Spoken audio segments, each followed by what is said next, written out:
Big boss Malayalam season 6ന്റെ 8 മണി വരെയുള്ള ഏറ്റവും പുതിയ വോട്ടിംഗ് റിസൾട്ടുകളിലേക്ക് സ്വാഗതം.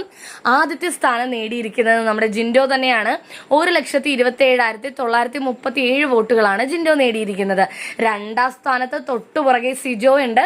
1,17,836 വോട്ടുകളാണ് സിജോ നേടിയിരിക്കുന്നത്. മൂന്നാം സ്ഥാനം മറ്റാർക്കുമല്ല, ജാസ്മിന് തന്നെയാണ്.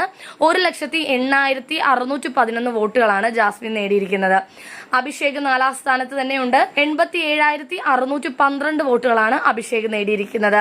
ഋഷി അഞ്ചാം സ്ഥാനത്താണ് വന്നിരിക്കുന്നത്. 69,016 വോട്ടുകൾ. ആറാം സ്ഥാനം അർജുനന് തന്നെയാണ്. 68,126 വോട്ടുകൾ. ഏഴാം സ്ഥാനത്താണ് അൻസിബയുടെ സ്ഥാനം. 48,565 വോട്ടുകൾ. നോറ എത്തിയിരിക്കുന്നത് 8ാം സ്ഥാനത്താണ്. 42,354 വോട്ടുകൾ. ഗബ്രിയാണ് ഏറ്റവും ഒടുവിൽ വന്നിരിക്കുന്നത്. 9ാം സ്ഥാനമാണ് ഗബ്രിക്ക് ലഭിച്ചിരിക്കുന്നത്. 39,825 വോട്ടുകൾ. വോട്ടിംഗ് റിസൾട്ടിന്റെ അടിസ്ഥാനത്തിൽ ആരായിരിക്കും പുറത്തു പോകുന്നത് എന്ന് നിങ്ങൾക്ക് തോന്നുന്നു? അയാളുടെ പേര് മറക്കാതെ കമന്റ് ചെയ്യുക. അതുപോലെ ബിഗ് ബോസ് അപ്ഡേറ്റുകൾക്കായും വോട്ടിംഗ് റിസൾട്ടുകൾക്കായും നമ്മുടെ ചാനൽ മറക്കാതെ സബ്സ്ക്രൈബ് ചെയ്യുക.